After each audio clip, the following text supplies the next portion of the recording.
Top. Bon, bonsoir à tous.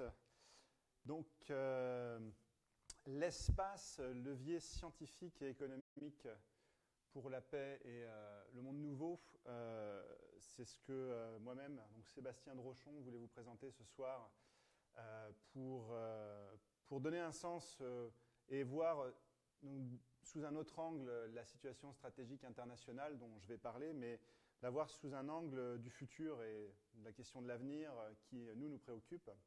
Donc moi, je fais partie de l'équipe scientifique de Solidarité et Progrès. J'ai travaillé, en tout cas, sur notamment le programme spatial de M. Cheminade, avec des astrophysiciens, des astronautes, des personnes qui travaillent à l'ESA, en tout cas sous leur conseil, pour un peu développer ce qui devrait définir aujourd'hui, en fait, le futur du spatial et de notre économie. Bon, d'une part, je voulais remercier aussi saluer les gens qui nous suivent sur Facebook, puisqu'on est en Facebook Live en même temps, avec l'audience ici. Donc, la question de l'espace, en fait, la question que tout le monde se pose en général, et qui a été posée quand on a fait la campagne présidentielle, c'est pourquoi ? Pourquoi l'espace ? Pourquoi faut-il y aller ? C'est quoi les raisons ? Pourquoi c'est si important ? Donc, alors, c'est souvent une question qui est permanente.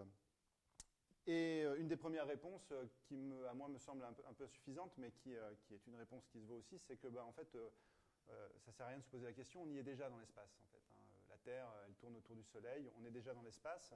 Donc, voilà, bon, ça, c'est une des premières réponses. Insuffisante parce qu'en fait, déjà, ça ne pose pas la question pourquoi il faudrait qu'on s'extrait de la Terre, en réalité. Ça, c'est la vraie question. Pourquoi il faudrait qu'on aille visiter autre chose que la surface terrestre ? N'y est-on pas confortablement installé, peinard, comme il faut ? Donc ça, c'est une des questions, une des réponses. Mais disons, la deuxième question plus naïve qu'il y a derrière, c'est, bon, moi je suis bien d'accord, je pense que vous avez raison. En effet, c'est peut-être il y a peut-être de bonnes raisons d'aller dans l'espace ou de l'explorer. J'ai peut-être ma petite idée là-dessus, mais j'aimerais bien que vous me donniez une bonne raison, ça me rassurerait, ce serait bien, si c'était possible.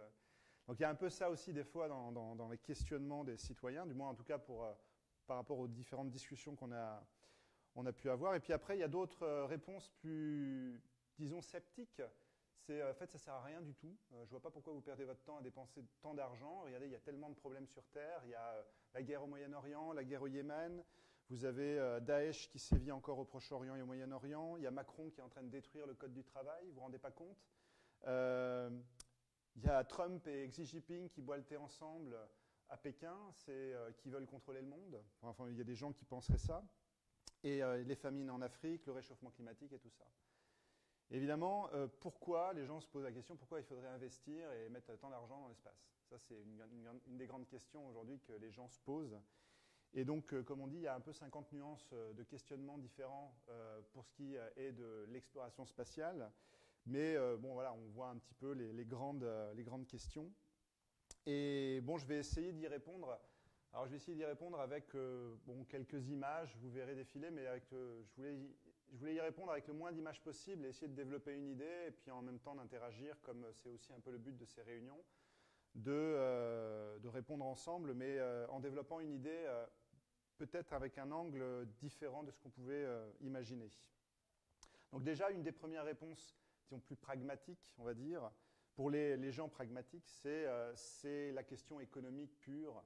C'est que aujourd'hui, les vraies raisons pour lesquelles un programme spatial devrait être défendu par la France ou d'autres pays dans le monde, c'est que déjà que la plupart des puissances économiques ont en fait une grande agence spatiale. Je ne sais pas, quel est bon, vous savez tous, les grandes puissances économiques, ce sont les États-Unis aujourd'hui, la Chine, la Russie.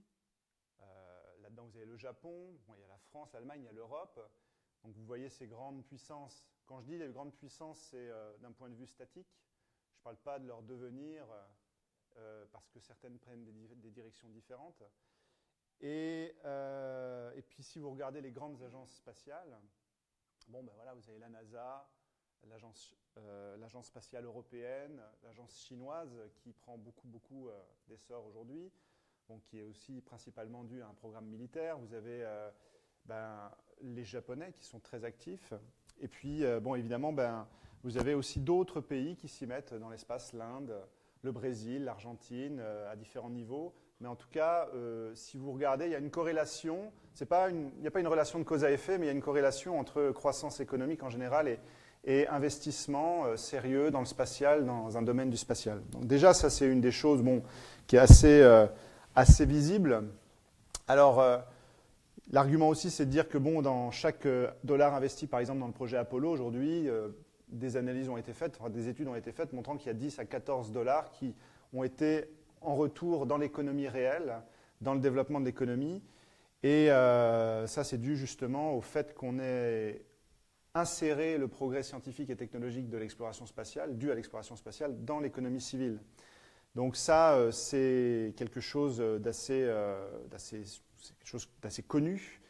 Et c'est important parce qu'en fait, on a la plupart de notre industrie aujourd'hui en Europe, aux États-Unis, et aussi les services.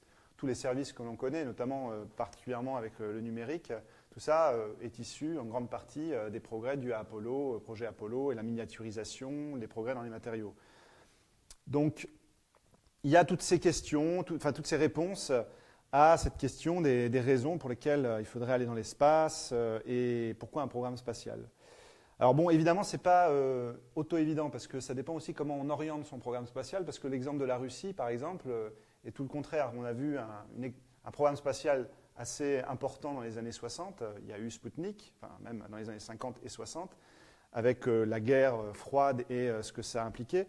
Sauf que le système soviétique, lui, restreignait les progrès scientifiques, il restreignait le fait que donc, il contenait les progrès scientifiques et technologiques uniquement dans le militaire et pas dans le civil, ce qui a amené en fait ce qu'on a vu par la suite, c'est-à-dire un effondrement de l'économie soviétique. Ça avait été quelque chose qui avait été justement mis de l'avant par Lyndon LaRouche, l'économiste américain qui travaille avec notre organisation internationale, qui est cet économiste qui avait mis en garde justement les Russes sur le fait que leurs progrès scientifiques et technologiques n'étaient pas assez insérés dans l'économie civile. Donc ça, c'est aussi quelque chose qui importe. C'est comment, en fait, on voit un programme spatial dans une économie qui corresponde à ce qu'il faut pour une vraie croissance.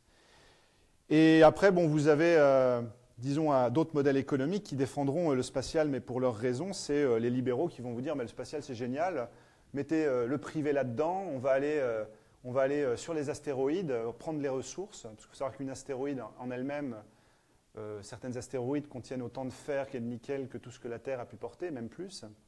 Donc eux, ils vont vous dire, allons-y, dépêchons-nous d'y aller, pour qu'on rentabilise nos fonds d'investissement et qu'on fasse du fric. Voilà, bon, ça c'est aussi une autre manière de voir les choses. Et c'est complètement en fait erroné de penser comme ça, parce qu'en réalité, c'est, disons, une manière de voir le spatial en envisageant cette aventure spatiale sur les mêmes bases idéologiques qui font le système d'aujourd'hui, le système libéral, le système à court terme, de pensée à court terme. Et en fait, c'est impossible. Moi, je vais vous montrer que finalement, c'est impossible en réalité d'envisager le spatial dans une économie, dans une culture qui est celle d'aujourd'hui. Et que la véritable question derrière, c'est comment on passe véritablement un cap pour penser justement le spatial d'une manière à envisager comment ça devrait changer, en fait, notre vision même de la société et de la culture. Parce que c'est ça la véritable question derrière. Soit dit en passant, il y avait aussi une des choses qui m'avait été donnée par M. Clairvoy, le spationaute français, Jean-François Clairvoy. Il m'avait montré une chose intéressante, c'est sur cette courbe-là, vous voyez le budget de la NASA, en fait rapporté au PIB de la NASA au moment où il y a le budget qui est investi. Donc vous voyez, ça c'est la courbe bleue foncé. Et en fait, par effet d'inertie ou par conséquence, vous avez une augmentation énorme de tout ce qui est doctorant en sciences physiques, en ingénierie et en mathématiques. C'est-à-dire qu'évidemment, la croissance énorme du budget américain du fait du projet Apollo a fait exploser aussi par la suite le nombre de doctorants. Évidemment, la baisse par la suite du budget par rapport au PIB a amené à une baisse des doctorants en sciences physiques, en ingénierie. Donc ça donne un peu aussi une idée, évidemment, ça c'est un reflet clair de comment à un moment donné ça apporte à la société un niveau de qualification bien plus important. Donc voilà, ça c'est, disons, une première réflexion sur cette question qui pour nous est, à Solidarité et Progrès, est primordiale. Et disons, aujourd'hui, vous avez un gros débat en fait dans le spatial, particulièrement entre, et ça j'en ai discuté aussi avec quelqu'un de chargé de la communication à l'ESA, donc qui sait comment aussi certains milliardaires, grands milliardaires communiquent sur le spatial, comme Elon Musk ou Jeff Bezos, vous savez, les présidents actuels, enfin l'ancien directeur de PayPal et aujourd'hui de SpaceX, la compagnie privée, et Jeff Bezos qui a une firme Blue Origin qui aussi a une ambition dans le spatial. Et ceux-là, c'est des professionnels de la communication, mais en gros, ils sont aujourd'hui, ils posent problème très sérieusement parce qu'ils veulent plaquer le modèle libéral, le modèle de la compétitivité, le modèle du court terme et de l'efficacité économique dans l'action du spatial, mais c'est uniquement dans le commercial. Et ça pose de sérieux problèmes pour beaucoup de gens qui travaillent dans le spatial parce qu'une des bases d'un programme spatial, c'est la science fondamentale, c'est les missions qui impliquent la science fondamentale, derrière lesquelles on peut avoir des innovations scientifiques et technologiques, et par lesquelles, derrière, on peut, disons, envisager une exploitation commerciale. Mais là, c'est complètement vu à l'inverse. Et aujourd'hui, ils sont les pros de la communication en prétendant qu'on va aller sur Mars en 2040. C'est un peu, c'est les optimistes, comment dire, disons, ce sont des gens qui vous feront croire en fait que vous allez avoir votre brevet d'optimiste et qu'avec ça, vous allez pouvoir traverser le Pacifique. Voyez. Et ils vous disent, aujourd'hui, par exemple, il y a ce concours qui existe, qui est Mars One, dans lequel on prétend que très rapidement, on va pouvoir amener des êtres humains sur Mars, sauf que bon, c'est qu'un aller. Donc en gros, ils sont crédibles sur le fait que oui, on peut y aller. Par contre, ce n'est pas du tout crédible sur le fait de combien de temps on va pouvoir rester. Parce que je peux vous assurer qu'aujourd'hui, si des gens vont sur la planète Mars dans les conditions technologiques actuelles, même si on fait quelques améliorations, les gens ne vivront pas longtemps. N'en déplaise aux fans d'Hollywood et ceux qui ont vu Seul sur Mars, ça ne va pas spécialement se passer comme ça. Donc c'est beaucoup plus compliqué. Et voilà, et je voulais aborder notamment cette question culturelle, parce que c'est justement, aujourd'hui, disons, une vision qu'on a de l'espace est assez déformée par la culture ambiante, par Hollywood, alors ça sert aussi, c'est-à-dire que je ne vais pas critiquer tous les films qui ont été faits, les blockbusters, comme on dit, qui sont relativement intéressants, parce que ça amène, surtout les derniers, en fait, films comme Seul sur Mars ou Gravity, sont plus intéressants parce qu'ils se veulent quand même assez réalistes sur certains points et vouloir une certaine approche scientifique ou interstellaire. Bon, c'est pareil, c'est plus intéressant. Mais je parlais notamment aussi disons, de la science-fiction en général. Et ce qui se passe, c'est qu'on a tendance à plaquer en fait la culture actuelle et l'économie actuelle à ce que ça devrait être en envisageant d'explorer l'espace.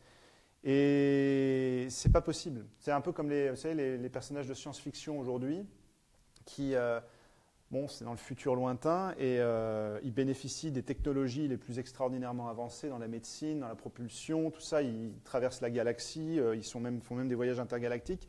Mais en fait, c'est des personnages qui pensent comme dans les années 60-70. Ouais, c'est les vieux personnages des années 70, mais rapportés à, je sais pas, un futur lointain. Le plus caractéristique, c'est les gardiens de la galaxie. Je ne sais pas si vous connaissez. Où, vous avez, voilà, ils peuvent tout faire, traverser les univers et tout ça. Bon, c'est très intéressant. On pourrait peut-être imaginer plus tard avoir des technologies comme ça. Mais le personnage principal, c'est le type qui est resté bloqué dans les années 70-80 et qui écoute les vieux tubes des années 70-80 avec un vieux Walkman à cassette. Attention. Alors justement, c'est un peu, disons, cette idée que l'espace du futur, c'est un peu Clint Eastwood dans les westerns. Et puis, vous allez voir Clint Eastwood en 2170 avec son chapeau et et moi Albator ou je sais pas quoi, traverser pour aller faire des duels spatiaux. Bon voilà, et je pense que bon c'est sympa, hein, je veux dire, mais en même temps, c'est amusant, certes, mais ça ne retranscrit rien en fait de ce que devrait être la réalité en termes culturels, en termes de s'imaginer en fait ce que devrait être la société et la civilisation humaine dans un projet qui n'a rien à voir avec ce qu'on veut faire, ce qu'on a fait dans les années 60-70. Ça c'est intéressant, je vais y revenir après, mais Claudie Aigneret a fait un interview dernièrement dans Science et Avenir, où elle dit carrément qu'il faut arrêter avec l'exploration spatiale des années 60. Maintenant, il faut passer un cap. Il faut vraiment aller à l'étape supérieure de la présence permanente de l'homme sur Mars, dans l'espace. On n'est même pas encore à Mars encore. Donc, voilà. Et dans un certain sens, disons, si aujourd'hui, tous les grandes firmes, les grandes machines à blockbuster, elles omettent toujours ce qui est peut-être difficile à imaginer, justement, ce qui est vraiment ce que devrait être la société plus tard avec le spatial. C'est peut-être aussi parce que, bon, elles ne sont pas en droit de nous faire imaginer. Ce qu'elles veulent, c'est omettre vraiment l'idée qu'on va complètement changer de civilisation et qu'on peut, dans un sens, voir l'homme de manière optimiste. Parce que, bon, en général, dans tout film que vous puissiez voir aujourd'hui, et j'en connais un quand même particulièrement terrible, c'est 2001, Odyssée de l'espace, de Kubrick. C'est pas très optimiste, hein, quand même, disons, du point de vue de comment on voit l'homme. Et donc, du coup, ça pose ces questions-là. Parce qu'il y a aussi, bon, cette métaphore du berceau. Vous savez, Konstantin Tolkowski avait dit la Terre est le berceau de l'humanité, mais on ne reste pas dans son berceau toute sa vie. Hein. Bon, à un certain sens, la vision justement que je décrivais, c'est un peu comme si quelqu'un avait grandi dans son berceau, puis une fois qu'il sort dans son berceau, c'est comme s'il pensait toujours de la même manière et qu'il se comportait de la même manière que quand il était dans son berceau. Voilà. Donc à un moment donné, il faut grandir. Alors il y a des gens qui vont vous dire justement, c'est une autre vision pessimiste. Oui, en effet, le berceau, c'est la Terre. Il faut sortir de ce berceau parce que de toute façon, on est en train de la bousiller. Donc l'idée d'aller dans l'espace, c'est justement de quitter la Terre et de l'abandonner. Ça, c'est une autre vision des choses que moi, je réfuterais d'une certaine manière, ou du moins, je pense que c'est complètement erroné. De la même manière, d'ailleurs, que quand on grandit, certes, on ne va plus dormir dans son berceau, mais on continue à aller dormir. Je veux dire, c'est juste que la Terre ne sera plus un berceau, mais sera un lit, un nouveau lit, aménagé parce que l'humanité sera devenue adulte. Vous voyez, c'est cette idée-là qu'il faut voir que la Terre, on en aura toujours besoin. Ce sera justement une base de lancement, ce sera une base simple, hein, mais il ne faut pas considérer justement que l'exploration spatiale, c'est une fuite en avant pour abandonner tout le mal qu'on fait sur Terre. Parce que ça, c'est pareil, c'est une chose qui est tout le temps assénée dans les scénarios futuristes, je dirais à la mort moins le nœud, voilà, parce que c'est complètement, ça n'a rien à voir avec la réalité qui doit être bâtie.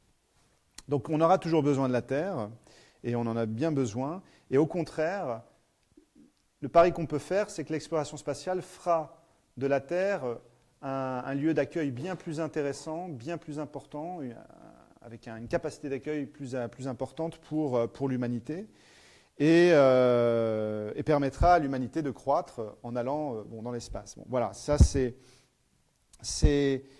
là que je pense réside en fait le plus important de l'exploration spatiale, c'est complètement de changer de vision en fait, du monde et de la civilisation future.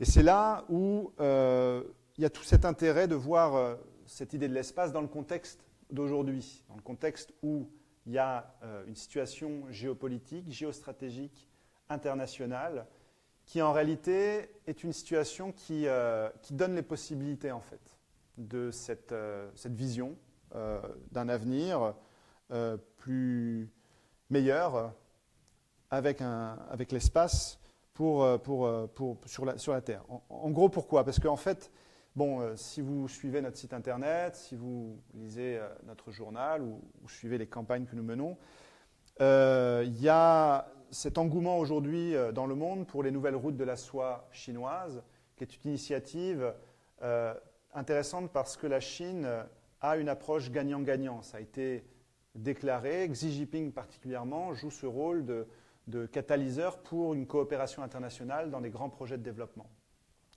Et la Chine a tendu la main à tous les pays et aussi les États-Unis. Et là, actuellement, au jour d'aujourd'hui, Trump a rencontré Xi Jinping. Donc, c'est un contexte extrêmement important parce que Trump, c'est pas un personnage très, très stable, on le sait. C'est pas non plus, c'est pas un Roosevelt, c'est pas le grand chef d'État dont on pourrait rêver aux États-Unis. Mais disons, il faut le voir dans le contexte global et dans le contexte de la coopération qui peut s'établir entre la Chine et les États-Unis. Alors d'abord sur la base de la nouvelle route de la soie ou des grands projets de développement. On sait que là, il y a un fonds d'investissement qui va se créer pour permettre l'investissement en infrastructures aux États-Unis, soutenu par la Chine, c'est-à-dire un fonds, un partenariat entre la Chine et les États-Unis pour investir les infrastructures aux États-Unis, donc ce n'est pas rien.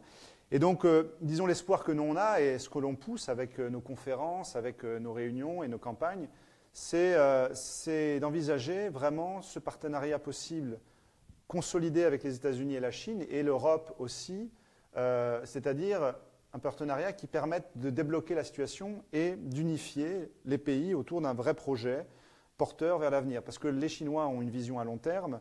Et j'aurais envie de dire, si Xi Jinping, bon, il est ce qu'il est aussi, mais il a une vision à long terme. Et s'il pouvait inspirer Trump de ce point de vue-là, ce serait vraiment justement la chose qui, en réalité, serait terrible pour les oligarques de la City de Londres et de Wall Street ou tous ces financiers qui voient en une rupture entre les grandes puissances un moyen de diviser pour mieux régner et pour maintenir une certaine forme de contrôle sur l'économie telle qu'elle est aujourd'hui. Sauf que les choses vont de plus en plus vite, la craque financier avance et qu'une prise de conscience aujourd'hui on peut parier sur une prise de conscience pour établir un nouveau système. Du moins, c'est vraiment pour ça qu'on se bat. Donc, moi, je ne dis pas que cette alliance entre les États-Unis et la Chine, on n'est pas dans le monde des bisounours, va avoir lieu là comme ça tout de suite, mais je dis seulement que le potentiel est là pour que ça ait lieu et que c'est ce dont il faut parler. Évidemment, il y a des problèmes, il y a beaucoup de choses en Chine ou aux États-Unis ou même en Europe, il y a énormément de problèmes, mais il faut voir notamment la brèche qui peut être ouverte et comment on peut envisager quelque chose de vraiment intéressant. Donc voilà.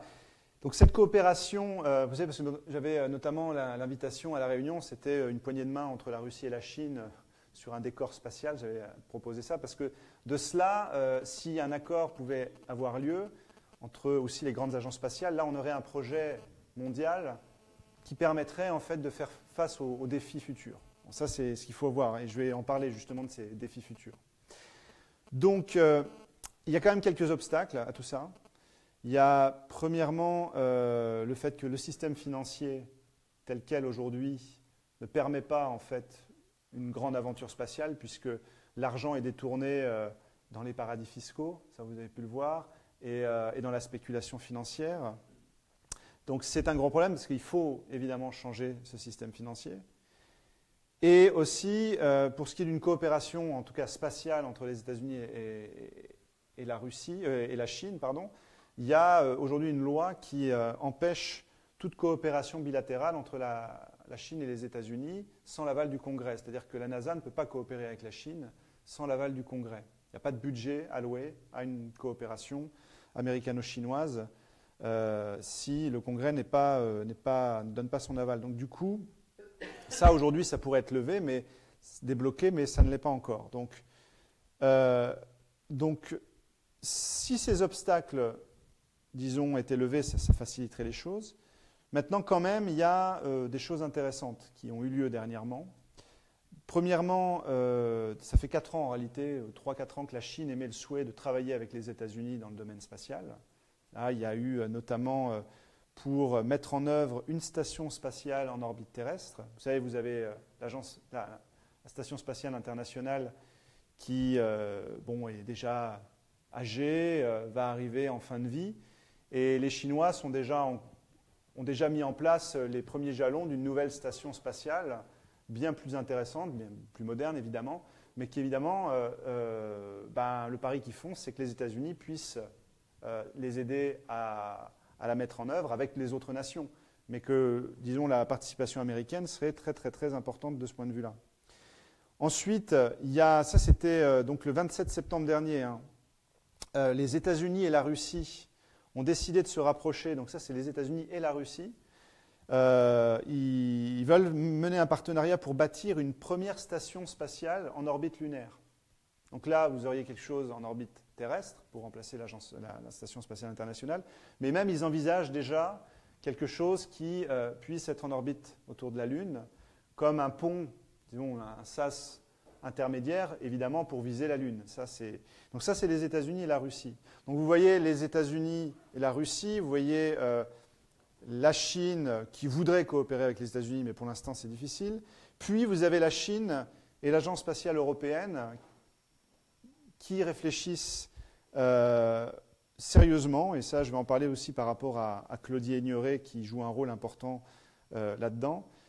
Ils veulent coopérer pour établir une base scientifique sur la Lune, en fait pour ce que s'appelle un village lunaire. Donc je vais en parler un peu plus tard. Et ça, c'est sérieusement discuté. Et donc la Chine, évidemment, est déjà en processus pour mener ce genre de projet, puisque, en fait, ce sont les Chinois qui, en 2013, sont revenus 37 ans après 37 ans d'absence. Après 37 ans d'absence, ont posé en décembre 2013 un petit rover sur la Lune, et un rover, et donc compte, je crois que c'est l'année prochaine, parce qu'en plus, dans leur agenda, ils sont en train d'avancer parfois en fait leur mission, veulent envoyer un rover pour faire une prise d'échantillons et faire revenir l'échantillon sur la Terre, ce qui est chose qui n'a jamais été fait. On l'a fait, si, mais avec le projet Apollo, mais ça n'a pas été fait depuis la dernière mission Apollo. Et là, l'idée, c'est de le faire robotiser. Et aussi, peut-être, d'envoyer un premier rover sur la face cachée de la Lune. Donc ça, c'est quand même extrêmement important, et je vais y venir par la suite, parce que vous comprendrez pourquoi. Donc, voilà, si on pouvait avoir cette coopération internationale, disons, il faut voir une chose, c'est que quand on a, disons, ces grands projets qui dépassent en fait les nations, qui dépassent les peuples, enfin la frontière entre les peuples, c'est un défi, ce sont des défis énormes, et disons, des défis si grands en fait qui impliquent l'ensemble des nations dans une coopération mutuelle, il n'y en a pas beaucoup, et l'espace en fait partie. C'est-à-dire qu'à un moment donné, si vous voulez mettre en commun un objectif, l'espace, c'est le meilleur. Et c'est quelque chose qui est compris en fait par certains acteurs dans le domaine du spatial. Et le tout, c'est justement de pouvoir montrer en quoi voilà, une alliance des nations avec des agences spatiales publiques, évidemment, avec le privé, les entreprises privées joueraient leur rôle, mais ce qui va être décisif, c'est la coopération entre les pays, en fait. Et là, on aurait une paix durable, vraiment, parce qu'on pourrait, disons, envisager des coopérations qu'on n'envisagerait pas aujourd'hui sur la base de la science et de la technologie. Donc ça, c'est, disons, une forme de réponse. On a une bonne raison, c'est par rapport à la question que je posais au départ, pourquoi l'espace ? Une des meilleures raisons, c'est la paix. C'est vraiment l'idée de bâtir la paix et de mettre des pays face à un défi commun qui les dépasse. Sans quoi, pour réussir le défi, ils ont obligatoirement besoin des uns des autres, en fait. Bon, c'est un peu peut-être idyllique, mais dans un sens, c'est une manière de voir justement l'espace qui est essentielle si on veut à un moment donné résoudre la crise par le haut. Bon, ça, c'est vraiment la question. Alors, voilà, on a, disons, on pourrait dire qu'on a un peu répondu à la question. Ça me va comme réponse. Ok, merci. Mais moi, je voulais un peu aller plus loin, en fait.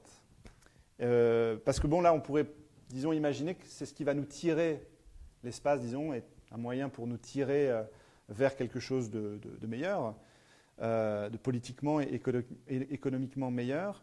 Mais on ne touche pas au fond du problème, en fait, moi je pense.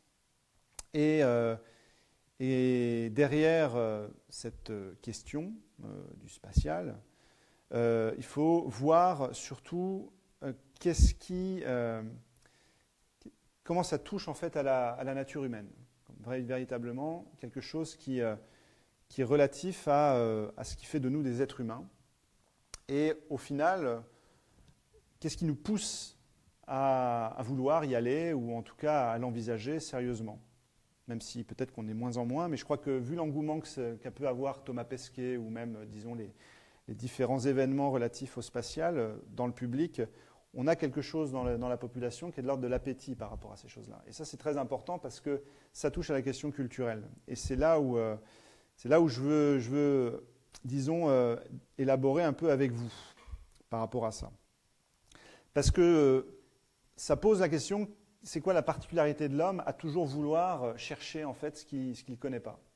Qu'est-ce qui fait qu'il a cet appétit d'aller, il est tout le temps, il veut toujours dépasser les limites de son champ d'action et son champ de connaissance, à chaque fois. Si on est sain d'esprit, j'aurais envie de dire, on est toujours poussé à faire ça. Et je dirais le pessimisme, ça vient souvent du fait qu'on considère cette espèce d'appétit comme étant une tare, un problème. Aujourd'hui, c'est un petit peu ce qu'on est en train de dire, c'est la créativité humaine, la volonté de découvrir et de maîtriser les principes de la science, même de l'art. C'est mauvais parce que ça a un impact parasite sur la Terre. C'est souvent en fait ce qu'on va vous dire, le progrès humain, c'est un problème, c'est la source de nos problèmes sur Terre.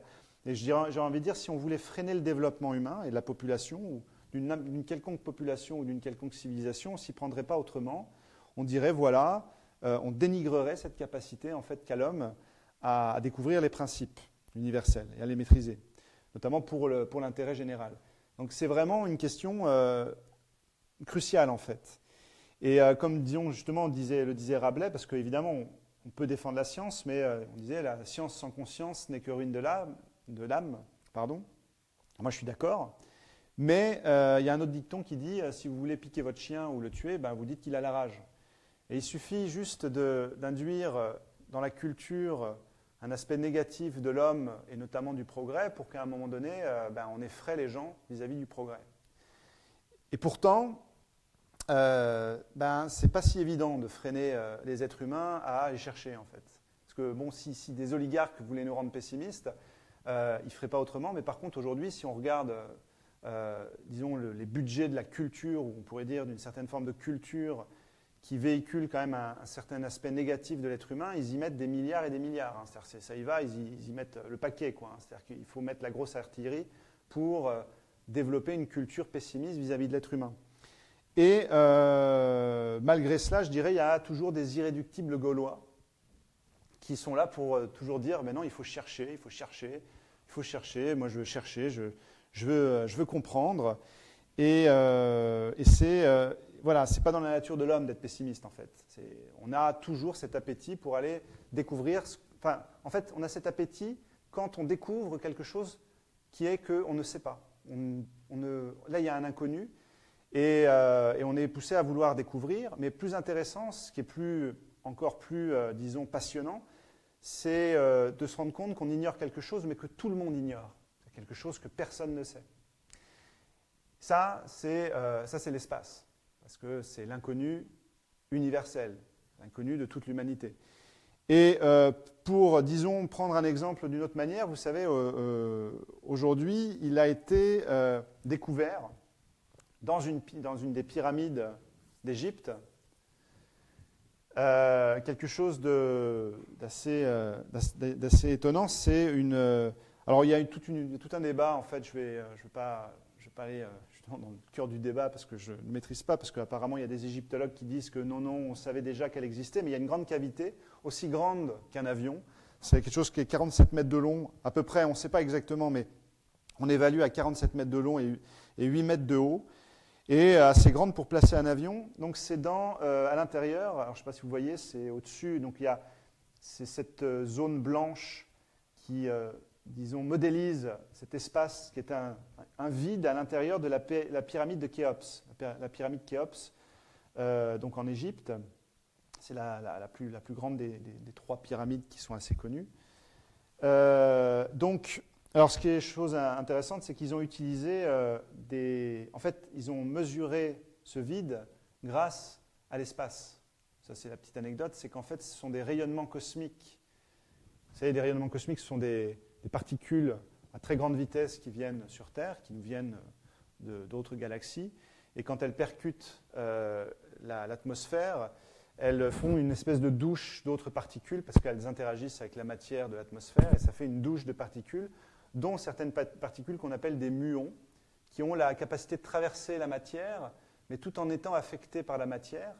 Et en gros, ce qu'ils ont fait, c'est qu'ils ont posté des formes de télescopes captant les muons, dirigés vers le ciel, mais entre le télescope et le ciel, vous avez la pyramide. Et ils ont placé aussi des réceptacles à l'intérieur de la pyramide pour pouvoir voir en fait la quantité de muons qui étaient captés.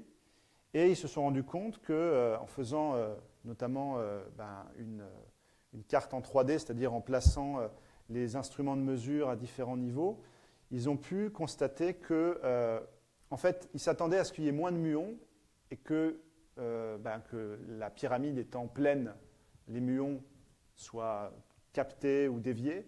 Et en fait, il s'avère que dans cette zone-là, il semblerait qu'il y ait un vide. Voilà. Bon. C'est intéressant parce que moi, je me posais la question. J'ai vu une petite vidéo montrant il y a des scientifiques qui viennent du Japon, d'Égypte, parce que c'est une technologie japonaise. Il y a le CEA impliqué là-dedans. Pendant 3 ans, ils ont fait des études, ils ont même utilisé des lunettes en 3 dimensions pour simuler en fait la visite de la pyramide. Donc ils ont utilisé des lunettes à réalité virtuelle. Et derrière, ce que je me posais comme question, c'est pourquoi en fait on met tant de moyens pour pouvoir aller voir, si vous voulez, quelque chose comme ça. Qu'est-ce qui fait qu'à un moment donné, on met tant de moyens, on est si passionné, je veux dire les types, voilà, ils sont passionnés, et ils auraient pu ne rien découvrir. Bon, ils ont découvert un vide, le grand vide comme ils disent. Mais ce n'est pas un grand vide, justement. C'est quelque chose là qui est... parce que, en fait, la pyramide, si vous voulez, c'est un peu comme l'espace. Elle n'est pas accessible directement à nos sens. C'est un énorme bloc, mais elle ne nous dévoile pas ses mystères. Et aujourd'hui, c'est encore un mystère en ce qui concerne les raisons pour lesquelles elles ont été construites telles qu'elles ont été construites et comment elles sont constituées à l'intérieur. Et c'est toujours la question, pourquoi ? Évidemment, c'est la même réponse. C'est que ça éveille en nous un sentiment d'aller chercher les raisons de pourquoi elles ont été construites telles quelles. Qu'est-ce qui fait que on a ça devant nous qui est un véritable mystère et qu'on doit aller chercher en fait. Donc c'est ce sentiment-là qui est un sentiment qui, quand il est partagé, par des citoyens, par des scientifiques, mais même quand on peut à un moment donné partager ça avec des citoyens. Là, on a une véritable culture qui n'est pas la culture, disons, de l'immédiat, mais une culture où on veut justement aller au-delà de nos connaissances et on est forcé à émettre des hypothèses, on est forcé à surpasser en fait les conceptions qu'on a pour comprendre, au-delà de ce que l'on sait, de ce que l'on comprend, ce qui nous paraît mystérieux. Donc l'espace, c'est ça avant tout. L'espace, c'est quelque chose qu'on connaît à peine. En fait, on n'est même pas allé véritablement... On est à peine sorti de notre berceau, il faut le savoir. Ça, on n'a pas encore véritablement découvert le monde. Et donc, évidemment, tout ça, c'est ce qu'il y a derrière. C'est la question de la créativité humaine qui, en fait... ne peut être envisagé que quand on pousse les gens à aller chercher ce qu'ils ne connaissent pas et identifier ce qu'ils ne connaissent pas et donc aller chercher. Donc ça, c'est peut-être le plus important et c'est ce qui nous pousse en tant qu'être humain, c'est ce qui nous distingue souvent notamment des autres espèces animales, puisque les animaux ne font pas cela, ils ont des capacités de comprendre certaines choses, mais comprendre leur propre ignorance et de vouloir aller au-delà, ça c'est le propre justement de l'être humain. Donc voilà, je voulais développer ça parce que c'est la vision. Cette vision, c'est la vision, par exemple, d'un homme trop peu connu que j'aime beaucoup parce qu'il a été un des pionniers de l'aéronautique. C'est un contemporain de Herbert von Braun, c'est Krafft Ericke. C'est à lui qu'on doit le mode de propulsion, hydrogène, oxygène dans le second étage des systèmes de lancement qui ont permis Apollo. Et donc sans lui, aujourd'hui, on n'aurait pas fait ce qu'on a pu faire dans les années 60. C'est un Allemand, mais qui, évidemment, après la Seconde Guerre mondiale, est allé aux États-Unis rejoindre toute l'équipe qui ont été les pionniers d'Apollo et des autres missions spatiales. Mais c'était avant tout un philosophe, un vrai philosophe de l'espace. Et lui, je veux juste vous citer justement un passage d'un de ses essais qui s'appelle L'anthropologie de l'astronautique, où il développe vraiment les raisons profondes, épistémologiques et philosophiques de l'exploration spatiale et de ce que représente l'espace. Et il dit la chose suivante. Le concept de voyage spatial comporte d'énormes répercussions parce qu'il met l'homme au défi sur pratiquement tous les fronts de son existence physique et spirituelle. L'idée de voyager vers d'autres corps célestes reflète au plus haut degré l'indépendance et l'agilité de l'esprit humain. Elle donne une ultime dignité aux efforts techniques et scientifiques de l'homme. Par-dessus tout, elle touche à la philosophie de son existence même. Il en résulte que le concept de voyage spatial outrepasse les frontières nationales, refuse de reconnaître les différences d'origine historique ou ethnique et pénètre les convictions sociologiques et politiques à une vitesse fulgurante. Voilà. Donc vous pouvez me poser la question, mais pourquoi vous avez dit tout ça avant? Parce que finalement, c'est résumé assez clairement dans ce qu'il vient de dire. Donc bon, voilà, je voulais quand même développer, mais lui a vraiment cette conception que le spatial ne peut pas être juste vu comme d'une manière pragmatique, mais c'est une question culturelle et une question épistémologique sur, l'identité de l'homme et le sens de la civilisation, au sens où pour lui, lui est un optimiste, il considère que l'univers nous force à changer, et jamais, l'univers n'est pas statique, c'est un univers en changement, c'est un univers dynamique, et qui, à un moment donné, nous impose certains changements qui nous apparaissent comme, une crise. Mais lui, et c'est ça qui est intéressant, il considère que, c'est sa philosophie, et c'est pas que la sienne, mais il considère que l'univers nous pousse à changer, mais sa nature même est faite de telle manière qu'il nous donne en même temps les solutions pour faire ce changement. Il n'y a pas de limite en tant que telle. Et que ça nous impose, c'est une loi, ça nous impose de croître, ça nous impose de devoir, à un moment donné, dépasser les limites. Et de la même manière que l'évolution du vivant est caractéristique de cela, avec différentes étapes dans l'évolution du vivant qui sont non linéaires et qui montrent des passages, des plateformes de développement dans le vivant qui ne sont pas déduites les unes des autres. Il y a des changements. Et dans un certain sens, le vivant a connu aussi des progrès technologiques, pas de la même manière que nous, mais bon, la photosynthèse, la capacité des êtres vivants à s'extraire de l'eau pour pouvoir vivre sur la Terre, c'était pas rien. Hein. Vous savez, les premiers poissons qui sont sortis de l'eau, apparemment certains dans l'eau disaient « Fais gaffe, tu prends trop de risques. Tu vois, à un moment donné, on va avoir trop d'ennuis. » Il y a des cartoons très drôles là-dessus, c'est-à-dire que la nature a pris des risques, entre guillemets, si on peut dire.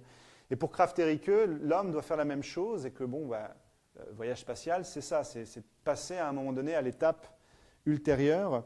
Et lui-même disait, soit nous surmontons nos problèmes et croissons, ou nos problèmes iront croissant et nous submergeront. Donc il n'y avait pas de choix, hein. Il n'y avait pas le choix pour lui. Donc lui avait établi 3 lois fondamentales, ce qu'il appelle les 3 lois de l'astronautique.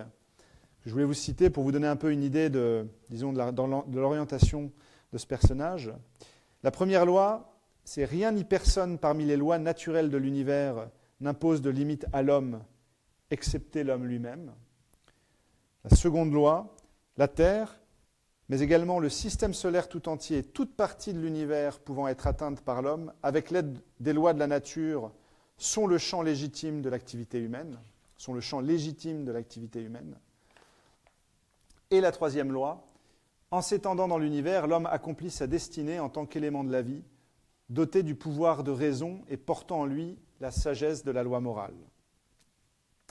Donc, ce sont 3 lois qui, en fait, forment une unité. Hein.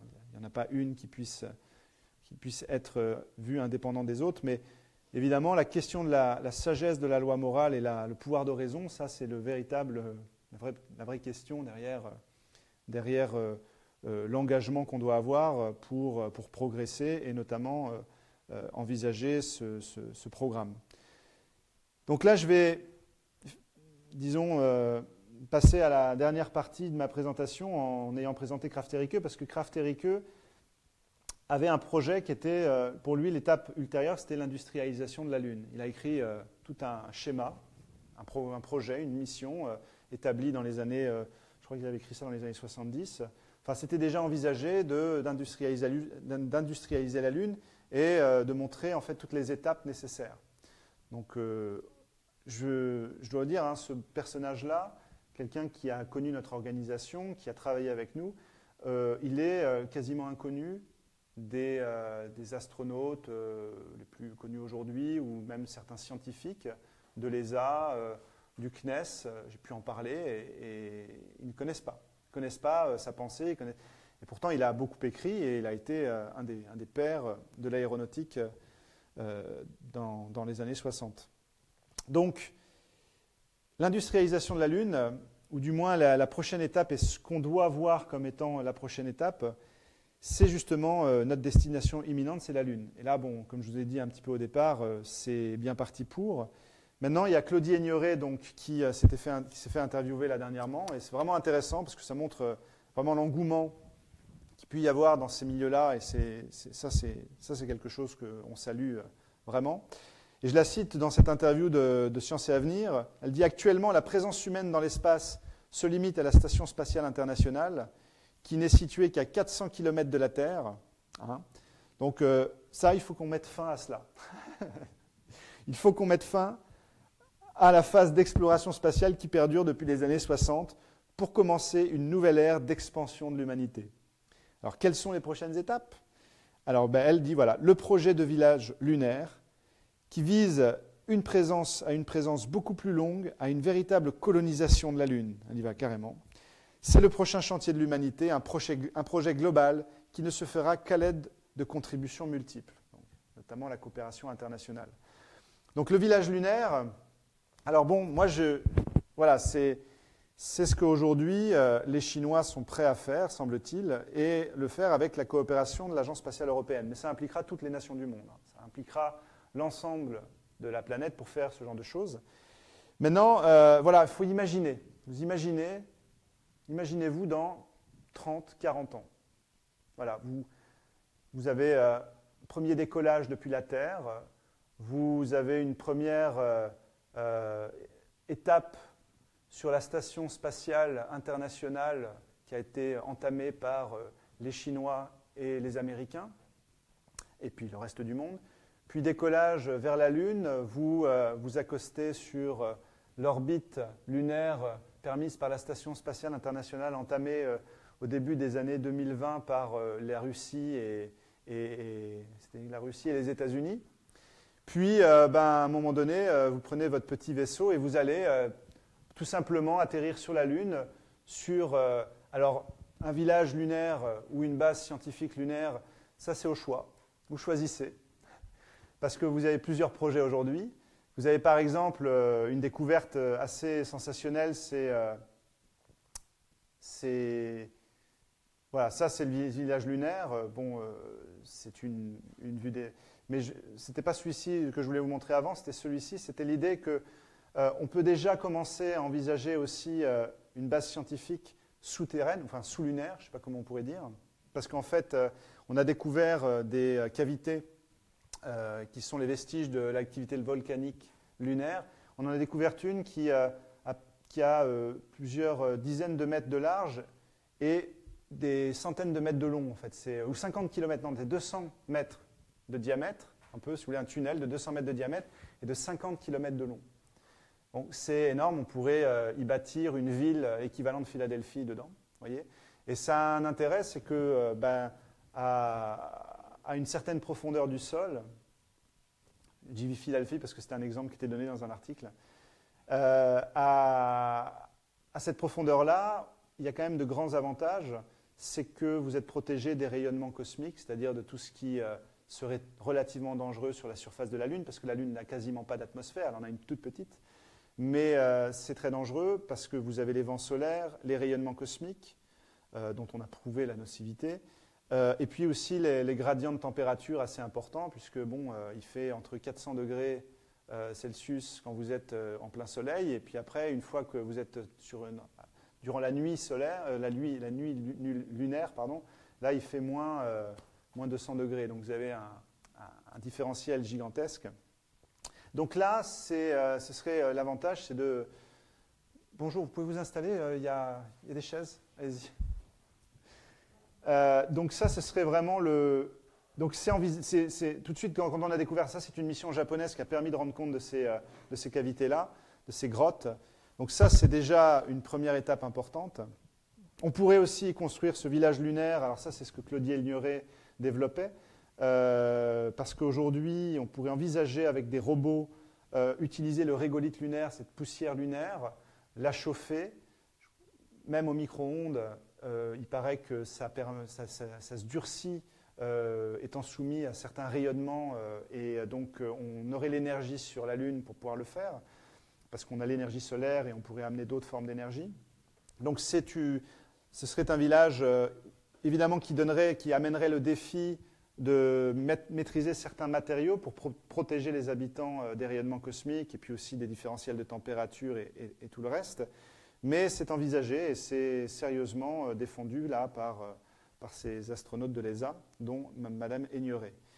Et surtout, ce qui serait intéressant, c'est que cette station, par exemple, nous puissions la mettre quelque part sur la Lune et notamment sur la face cachée de la Lune. Et à un endroit particulièrement intéressant que vous voyez ici, c'est cette zone violette qui est au pôle sud de la Lune, qui est le bassin pôle sud Aitken.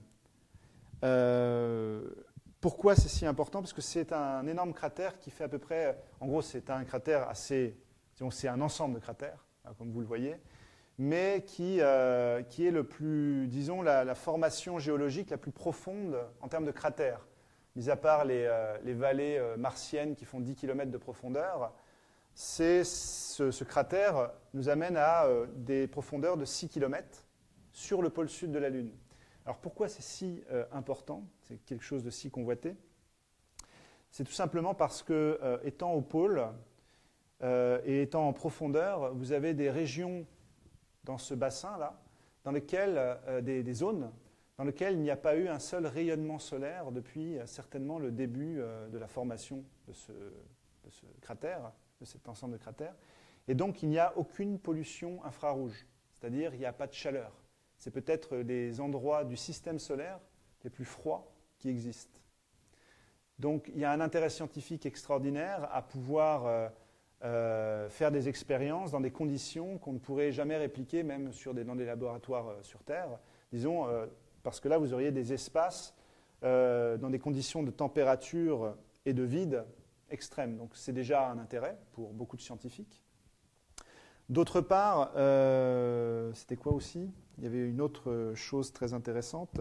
C'est au niveau géologique, puisque comme c'est très profond, vous avez les couches géologiques lunaires, enfin, je ne sais pas comment on dit, géologiques, mais il va falloir qu'on invente des strates de la Lune, parce que géo, c'est la Terre, donc c'est pour ça Mais voilà, donc ce serait, là, il y aurait énormément donc ce serait d'un intérêt profond, le cratère lui-même étant très profond. Et du coup, il y a un autre aussi intérêt, c'est qu'on devrait y installer des antennes, des centres de radioastronomie pour pouvoir capter des signaux, des rayonnements dans le système solaire et dans l'univers que l'on n'a jamais captés de toute l'histoire, enfin dans toute l'histoire scientifique humaine. Ce sont les signaux très basse fréquence. Alors, vous savez tous que aujourd'hui, oui, je vais me montrer l'image, t'inquiète pas, je vais montrer l'image. Voilà. Aujourd'hui, nous voyons, un certain type de rayonnement, c'est le rayonnement visible. C'est la petite bande, vous voyez. En fait, là, vous avez un graphe qui vous donne en abscisse les longueurs d'onde de signaux, ce qu'on appelle les rayonnements électromagnétiques. Bon, je ne vais pas détailler, mais la lumière visible, c'est un type de rayonnement électromagnétique qui a une longueur d'onde très très faible et c'est un spectre très très court. C'est-à-dire que c'est de l'ordre de 400 nanomètres, entre 400 et 700 nanomètres, quelque chose comme ça. Et vous avez les infrarouges et les ultraviolets qui ne font plus partie du rayonnement visible, mais qui existent et qu'on sait capter, qu'on sait mesurer. Mais vous avez une gamme de longueurs d'onde extraordinairement vaste. Ça va du nanomètre vraiment le plus petit, en fait c'est même au-delà du nanomètre, à la taille des atomes, jusqu'au kilomètre, c'est-à-dire des grandes ondes. Et ici vous avez quelque chose qui montre en quoi l'atmosphère est opaque. Quand vous avez, disons, cette espèce de frange orange, c'est le pourcentage d'opacité, c'est-à-dire qu'à droite, vous avez les plus grandes longueurs d'onde, c'est-à-dire les fréquences les plus basses, et à gauche, les plus petites longueurs d'onde, c'est-à-dire les fréquences les plus hautes. Et l'atmosphère ne laisse pas passer toutes les fréquences. Okay, donc, elle ne laisse pas passer notamment les petites fréquences, très hautes fréquences, et heureusement, parce que ce sont des rayonnements très énergétiques qui seraient très dangereux pour la vie. Donc, l'atmosphère est opaque et nous protège. Puis, elle laisse passer la lumière visible, et Dieu sait si heureusement, parce que sinon, on ne ferait rien. Mais ça, bon, c'est une autre question. Et elle laisse passer aussi ce qu'on appelle le rayonnement radio. Vous voyez, l'espèce de radar là, qui est au sol, et qui, bon, ça, c'est les signaux radio qu'on utilise aussi, enfin, du moins qui nous permettent d'observer, c'est les grandes antennes que vous voyez aussi au sommet des étoiles, des montagnes, pardon. Voilà, donc du coup, je suis déjà dans les étoiles, moi. Donc voilà, ce qu'il faut voir, c'est que, vous voyez, à droite, vous avez les très grandes longueurs d'onde, c'est-à-dire celles qui font plus de 30 mètres, plus de 10 mètres, pardon, et qui représentent des fréquences en dessous de 30 MHz. Parce qu'il y a un lien entre la longueur d'onde et la fréquence. Donc, inférieur à 30 MHz, on ne peut pas observer depuis la Terre ces rayonnements. OK. Cependant, on pourrait se dire, mais pourquoi on n'a pas balancé des satellites autour de la Terre et puis observé depuis des satellites voilà. Ben, le problème, c'est que quand vous avez des longueurs d'onde de plus de 10 mètres, il faut des antennes de plus de 10 mètres parce que la longueur d'onde détermine la longueur de l'antenne. Et donc, et une antenne, bon, à la rigueur, vous pourriez vous dire, une grosse antenne de 10 mètres dans l'espace, c'est peut-être pas compliqué. Mais le problème, c'est que, en fait, on a besoin d'une résolution. C'est-à-dire on a besoin d'une image qui soit de bonne résolution pour pouvoir voir des détails. Et donc, si on voulait avoir un satellite avec une bonne résolution, bah, il faudrait une antenne de 500 mètres de diamètre, on va dire même plus, pour pouvoir regarder. Bon, pour l'instant, on ne peut pas construire, on n'a pas balancé une antenne ou on ne l'a pas construite en orbite. C'est trop compliqué, ou du moins, on n'a pas trouvé ça très avantageux. Par contre, sur la surface lunaire, on pourrait construire un ensemble d'antennes qui, par interférométrie, comme on dit, pourrait nous permettre vraiment, et ça a été envisagé par l'ESA dans les années 90, il y avait un projet, ils ont fait une étude montrant que c'était tout à fait viable, et c'est d'autant plus intéressant de l'amener sur la surface de la Lune. Alors, bon, là, j'ai passé... je vais vous expliquer pourquoi sur la face cachée de la Lune, c'est si intéressant. Donc là, c'est pour vous donner une idée des différents spectres. Vous voyez ce qu'on peut observer par différentes longueurs d'onde. Ça, c'est le Soleil. Donc, on ne le voit pas toujours de la même manière et qu'il y a des choses qui se révèlent quand on observe suivant certaines longueurs d'onde. Donc ça, c'est la NASA. C'est une image très connue de la NASA. Et il y a d'autres exemples. Alors, je ne sais pas si ça a marché. Si, ouais. Vous le voyez là, vous voyez ce qui se passe? Ça bouge? Ok. Donc là, vous voyez, c'était en visible. C'est une galaxie, la galaxie d'Hercule, je crois. Ou Andromède, je ne sais plus. Et vous voyez, ça, c'est une petite animation que j'aime bien. Parce que là, donc ça, c'est sous format radio, mais bon, ça passe vite. Ça, c'est les rayons X. Donc vous voyez, suivant un rayonnement précis, on ne voit pas la même chose. Donc, les choses ne se révèlent pas de la même manière. Donc on étend ainsi notre sensorium, comme on dit, pour pouvoir voir dans toutes les gammes. Et voir dans les gammes des très basses fréquences, chose qui n'a jamais été faite, ne peut se faire que sur la face cachée de la Lune, puisque la face cachée de la Lune, en même temps, vous savez, la Lune nous montre toujours la même face. Chose que ce n'est pas évident, ça veut dire qu'elle tourne sur elle-même. Un tour sur elle-même correspond à un tour autour de la Terre. Ce qui fait que de ce fait-là, ça c'est l'effet de marée, on estime que ça a été notamment la relation de la Terre à la Lune qui a fait ça, la Lune nous présente toujours la même face depuis l'aube de l'humanité, même avant. Et du coup, l'homme, jusqu'à une certaine période du XXe siècle, ne voyait jamais ce qu'il y avait derrière. On s'est rendu compte qu'il y avait des choses extraordinaires, notamment parce que ce n'est pas du tout la même face devant que derrière. Donc la face cachée, eh bien, nous est toujours opposée par rapport à la Terre. Ce qui fait que tout le rayonnement parasite issu de l'activité humaine, parce que l'activité humaine, disons, utilise aussi du rayonnement de très basse fréquence, eh bien, n'est pas impacté sur cette partie de la Lune.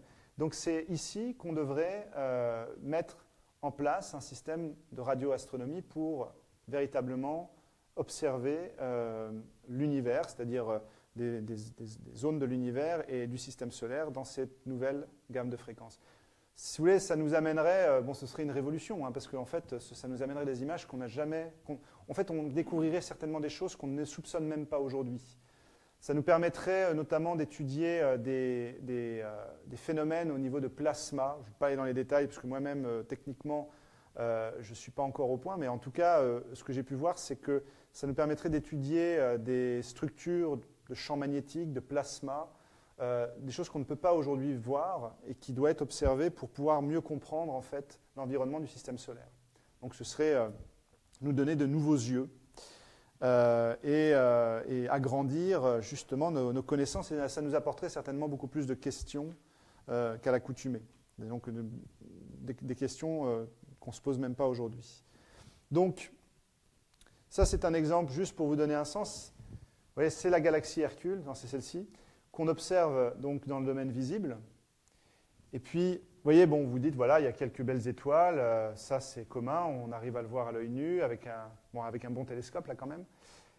Et c'est Hubble. Et là, vous voyez, c'est la même photo, hein, c'est la même zone, le même point de vue.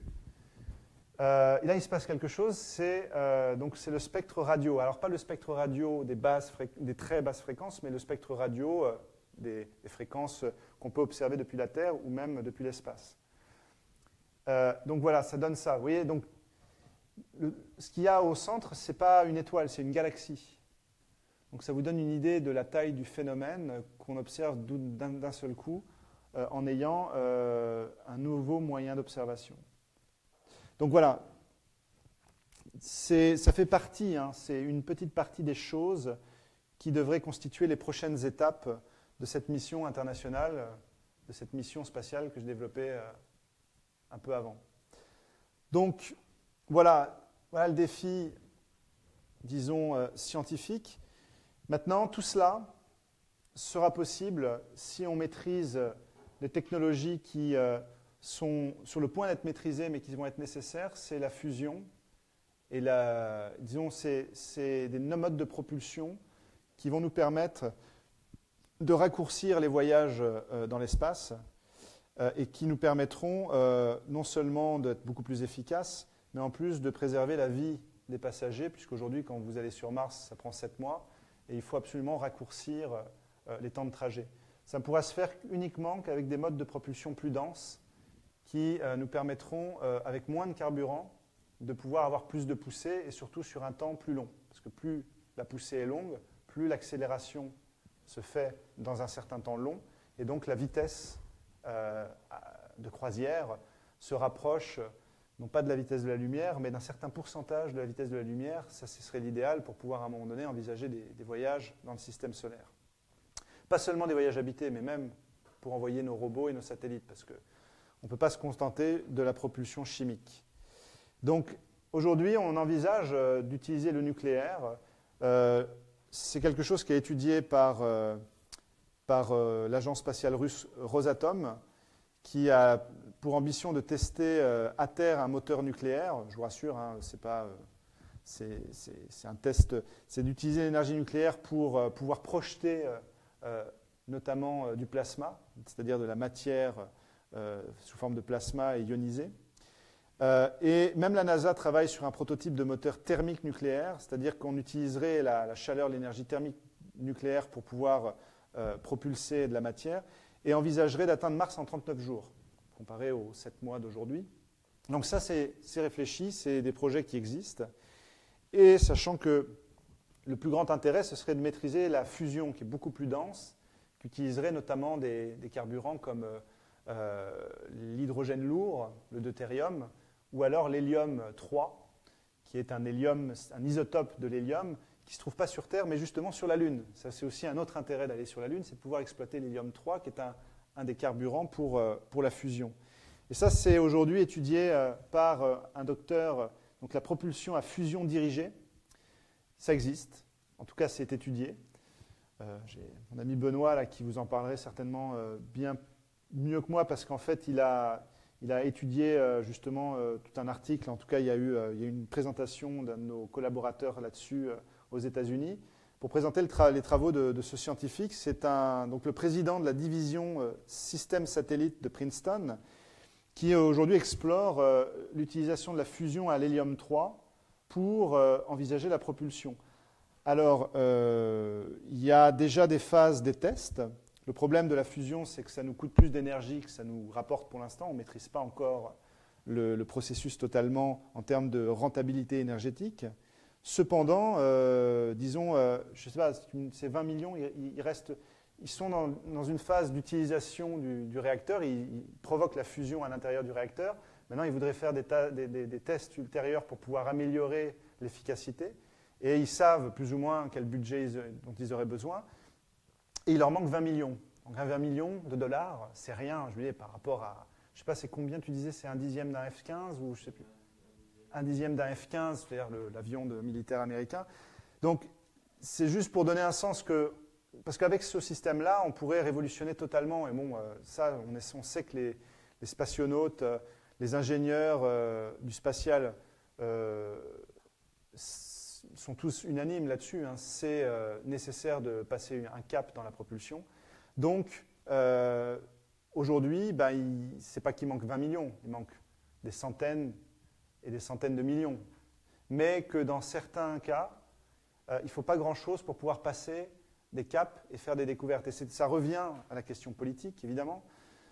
C'est qu'on ne réussira pas à faire tout ce qu'on a à faire sans un changement politique, un changement culturel, mais un changement du système économique. Donc ça implique un combat politique, parce que dans les conditions actuelles, disons, mis à part le fait qu'il y a ce potentiel avec cette entente entre les États-Unis, la Chine et d'autres pays dans des grands projets de développement, et le spatial devra prendre une part importante, puisque la Chine s'y engage, c'est intéressant, et on sait que d'autres s'y engageraient, mais on n'y est pas encore. Et c'est un vrai combat politique pour pouvoir rendre cela réel. Donc j'espère que je n'ai pas été trop long, mais voilà un petit peu ce que je voulais développer par rapport à l'enjeu, parce que voilà, c'est un enjeu qui paraît être totalement décalé par rapport aux préoccupations des citoyens, mais en réalité, c'est fondamental si on le regarde dans le contexte. Donc voilà. 1h10, ça va. Je ne sais pas si vous avez des questions, s'il y a des questions sur Facebook. Alors, il y a des questions. Non. Si. Non. Alors oui, j'ai une question concernant les énergies qui peuvent être utilisées sur la Lune.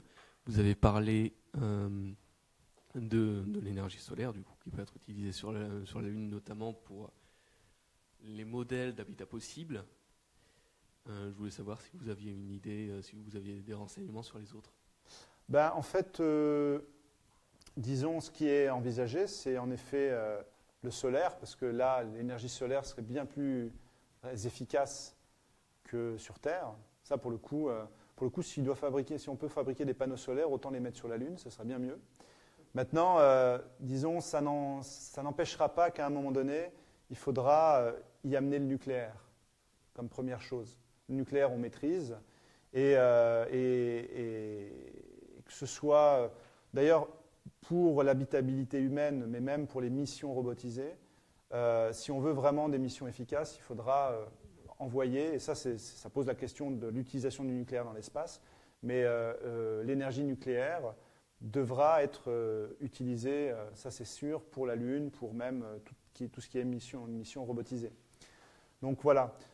Non, alors justement, j'allais faire la blague, parce qu'en fait, il se trouve qu'il y a 5 ans de cela, j'étais allé à l'espace des sciences de Toulouse, c'est ça, en tout cas c'est pas l'espace des sciences, mais la cité de l'espace de Toulouse, et il y avait, c'était drôle parce que vous aviez des panneaux sur l'énergie dans l'espace.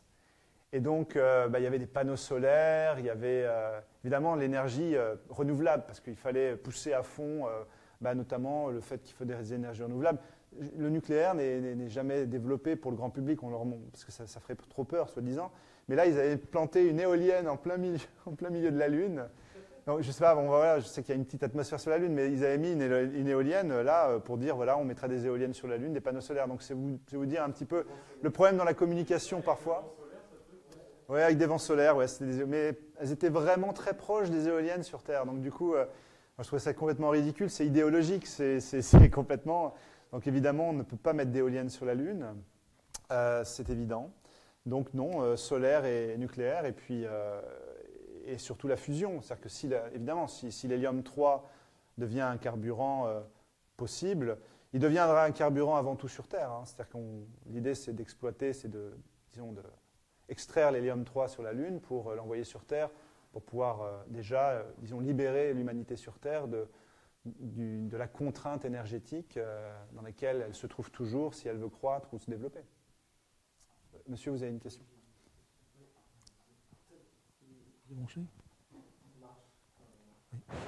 Oui, bonjour à tout le monde, tous plutôt. Bonsoir, vu l'heure. Oui, vous avez répondu partiellement ou même presque complètement aux questions que je me posais sur la Lune, à savoir que pourquoi on allait sur la Lune, pour faire quoi, puisque c'est quand même un astre entre guillemets mort. Oui. Vous avez parlé de l'énergie nucléaire, certes.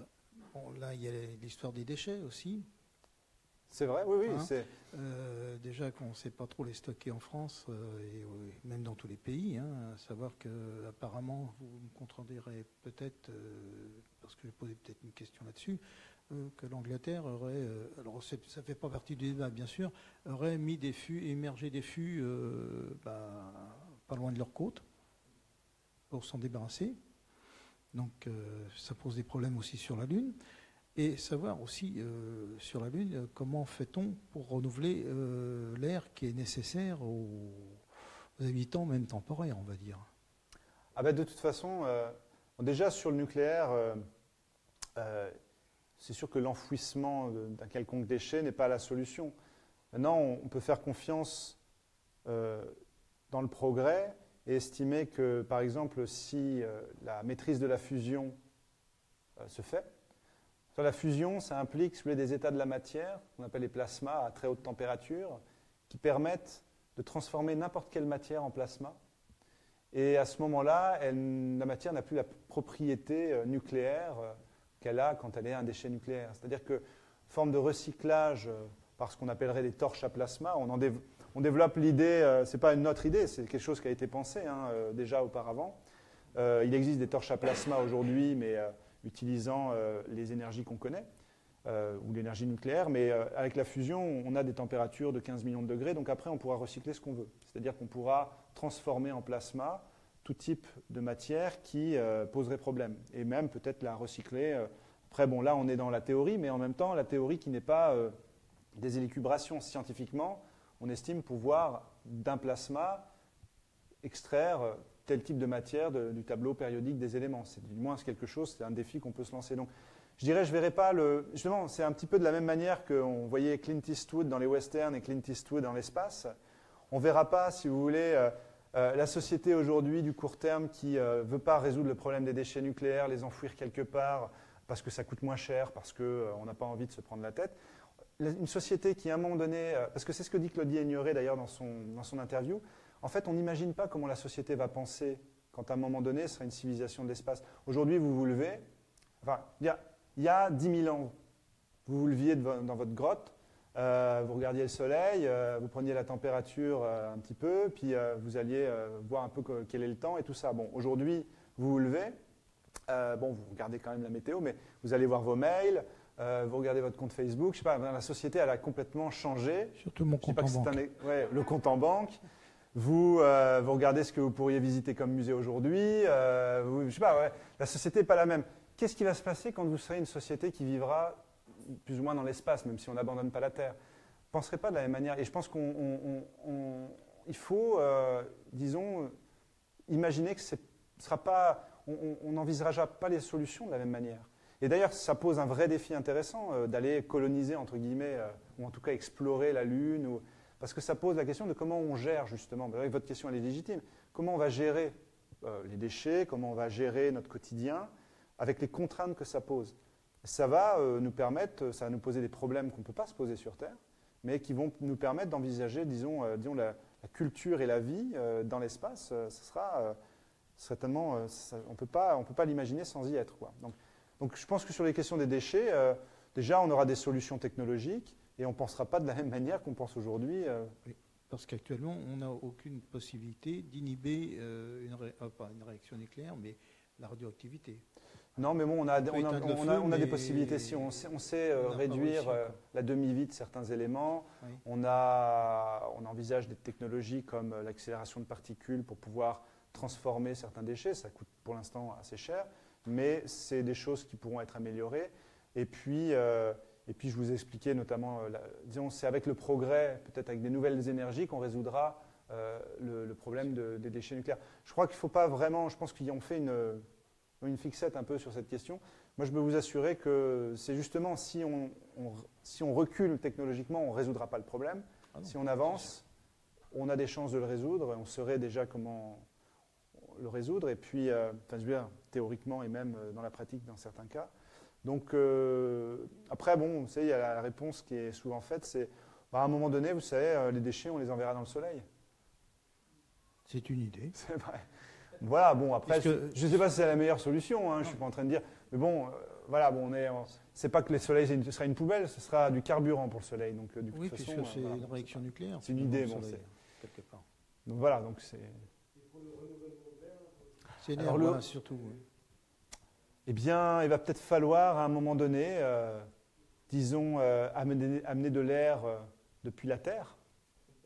Maintenant, il y a de l'eau sur Terre, oui, sur la Lune. On sait qu'il y a de l'eau. Donc, avec l'eau, on peut... Des plantes. Comment ? Faire des plantations. Non, mais déjà, extraire l'hydrogène et l'oxygène. Ah oui, d'accord, oui, déjà, c'est pas... Avoir de l'oxygène. Bon, avoir de l'azote, je ne sais pas s'il y en a sur la Lune, mais en tout cas, disons, voilà, ça, c'est des problèmes techniques qui sont, à mon avis, pas insurmontables. Maintenant, évidemment, l'objectif, c'est d'avoir une autonomie maximale à un moment donné, énergétique. Et évidemment, bon, là-dessus, ce serait bien, moi, je serais partant pour inviter un scientifique plus érudit. De toute façon, il n'y a que 21% d'oxygène dans l'air. Donc, du coup, ce qu'il faut, c'est trouver le reste. 21%. Il faut trouver ces 21%. Voilà. Non, il y a possibilité de même produire l'oxygène, je crois, sur la Lune. Merci de vos réponses. De rien. Moi, j'ai une question qui est corrélée à cette question-là. Imaginons donc que demain ou après-demain, on maîtrise la fusion par hélium 3.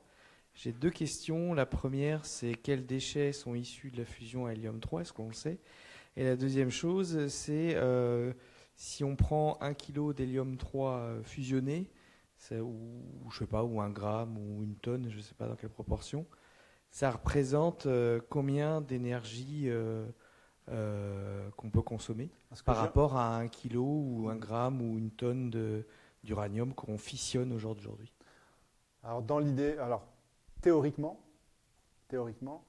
ce que j'ai entendu, moi, tu me diras si je me trompe, c'est 1 tonne d'hélium 3 fournirait le nécessaire énergétiquement de l'humanité pour 1 an. Voilà.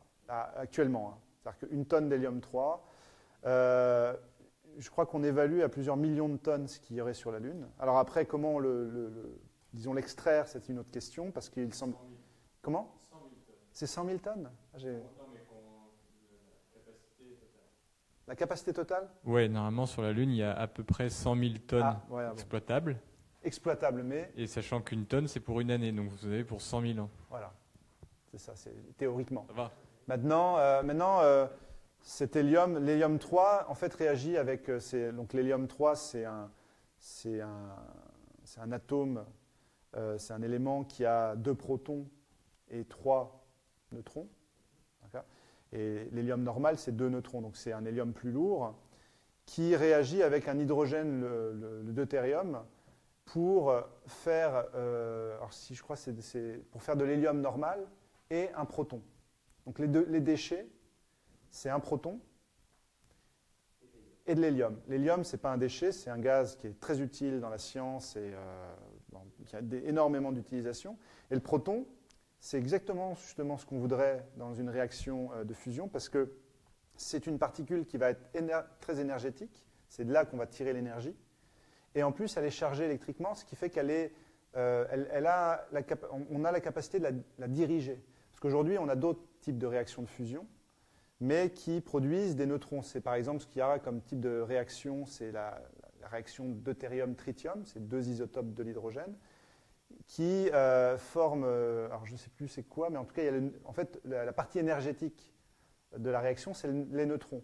Le problème, c'est que les neutrons, tu peux pas les capter. Les neutrons, voilà, ils auront une grande énergie cinétique, c'est là dont on tire l'énergie, et on captera les neutrons en les freinant pour capter leur énergie sous forme de chaleur. C'était l'idée. Bon, Maintenant, avec l'hélium-3, on a un proton. Donc le proton, c'est quelque chose, on peut rediriger son énergie, et c'est là où ça pourra, dans des champs électromagnétiques, l'intérêt, ce serait de pouvoir le maîtriser pour pouvoir en faire un système de propulsion. Et puis bon, pour ce qui est de produire de l'énergie en tant que telle électrique, on a de l'électricité directe. C'est-à-dire qu'on a un proton, une charge électrique qui est en mouvement, donc on a directement de l'électricité. Donc disons, c'est un grand intérêt. Maintenant, il y a une grande difficulté aujourd'hui à maîtriser les technologies pour pouvoir le faire. Donc il faut comprendre que c'est un grand défi pour le faire. Oui, il y a des questions sur Internet. Donc, Monsieur de Rochon, combien d'argent dépense-t-on aujourd'hui en France et dans le monde pour l'ensemble de ces programmes spatiaux et nucléaires? C'est la première question. Tu veux la deuxième tout de suite ou non après? Vas-y. J'ai pas mes chiffres là, j'ai pas mes tableaux. Je sais une chose, c'est que j'avais mis ça dans le projet. Aujourd'hui, on dépense en France 35 € par Français dans le programme spatial. Par le CNES, hein, le budget du CNES, c'est 35 €. Je crois qu'aux États-Unis, c'est 50 $ ou 50 €. Et après, ça descend énormément. Par contre, si on regarde le budget de l'Union européenne et qu'on regarde par européen, c'est 1,20 € par personne, par an. Un truc comme ça, où c'est très peu. C'est donc, du coup, si on regarde à cette échelle-là, après, je n'ai pas les chiffres exacts. Le budget de l'ESA, c'est 300 et quelques millions par an. Et après, ça dépend aussi dans quoi on dépense. Donc, ça, bon, il faut aller voir les chartes graphiques et autres. Tout ce que je sais, c'est que le budget n'est pas en forte augmentation. Voilà, c'est tout ce que je peux dire. Maintenant, il n'est pas non plus en forte baisse. L'Europe, quand même, sérieusement, a maintenu un budget. Mais c'est tout ce que je pourrais dire de précis. D'accord. Alors, une autre question de Belgique, cette fois. L'exploration de l'espace, si elle est menée par un gouvernement Solidarité et Progrès, donc un gouvernement français, d'autres nations s'y joindraient. Mais faudrait-il se disputer pour savoir à qui appartiendra la Lune? Ou l'humain aura-t-il assez évolué pour penser différemment? Ben ça, c'est une bonne question. Parce qu'il y a des questions, il y a des réflexions aujourd'hui. Je crois au Luxembourg, ils ont commencé à envisager l'idée de privatiser l'espace ou de changer la législation pour disons, voir comment une entreprise privée qui s'installe sur la Lune, commence à exploiter un minerai ou même l'hélium-3, devient propriétaire du territoire qu'elle a conquis et en fait un business, disons, lucratif. Et ça pose de sérieuses questions parce que aujourd'hui, il y a des traités qui stipulent, je crois que c'est un traité de 1967, qui stipule que l'univers appartient à l'humanité. C'est-à-dire qu'il n'y a pas de privatisation possible en tant que telle. Et que c'est aux nations de pouvoir, à un moment donné, envisager l'installation, mais que l'appartenance d'un territoire n'est pas encore véritablement définie.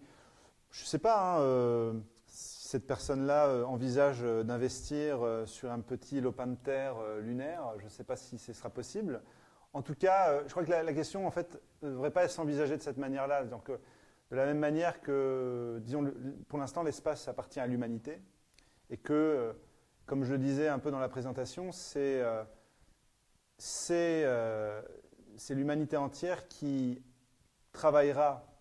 Ce n'est pas un gouvernement de solidarité et progrès qui va tout de suite réussir à posséder la Lune, c'est les nations du monde, avec le concours d'entreprises privées, mais dans lesquelles on stipule bien que ce n'est pas la privatisation qui va leur permettre de gagner en fait de l'argent, c'est le progrès issu des recherches qu'elles vont faire pour la mission commune qui va réaliser une croissance d'une entreprise ou voilà, d'une PME, d'une PMI. C'est la participation au projet commun. Et que là, la question de la Lune, la question de Mars, en tout cas, moi, de mon point de vue, je n'en ai pas discuté. J'aimerais en discuter avec des gens qui travaillent dans le domaine parce que cette question-là, je ne l'ai pas abordée. Moi, mon point de vue, il n'y a pas de privatisation qui vaille quoi, pour l'instant. En tout cas, ça me semble erroné de penser en ces termes-là. Voilà ce que je pourrais dire. Même si peut-être le billet coûte cher, mais c'est tout le monde qui paye en fait. Voilà, après, il faut, disons,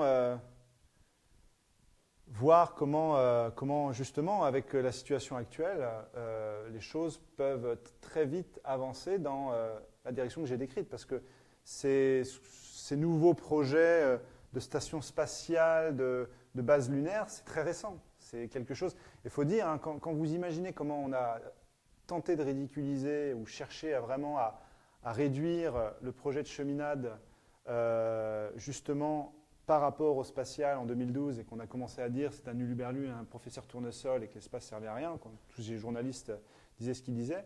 Et quand vous voyez qu'au même moment, il y avait déjà Curiosity qui était en partance pour Mars et que juste après, en fait, Curiosity s'est posé sur Mars et on a tous connu un peu, on a tous vu l'engouement que ça avait provoqué. Et puis depuis, l'intérêt beaucoup plus croissant du spatial au grand public. Moi, je crois qu'une des choses, c'est vraiment une des choses qui revient et qui a manqué pendant longtemps, c'est une forme de communication au grand public de l'importance que peut revêtir le spatial pour l'éducation, la santé, pour tout ce qui est notre vie commune, mais en même temps pour l'économie future et la vision que ça peut donner en fait. Et ça c'est en train, disons, c'est clair aujourd'hui entre Curiosity, Rosetta, Thomas Pesquet, même si je dirais Thomas Pesquet, bon, il a fait plus que de prendre des photos depuis la Station Spatiale Internationale, je dois dire, mais bon, il faudrait qu'on puisse rendre compte des travaux qu'il a faits. Voilà, c'est intéressant de voir que ça a un intérêt pour beaucoup de gens et que ça, il faut le porter. Il ne faut pas entendre faut pas écouter les ragots des journalistes qui malheureusement devraient s'intéresser beaucoup plus à ça. Donc voilà, je ne sais pas, il y a d'autres questions ou pour reprendre une discussion plus informelle et dire au revoir à nos amis de Facebook.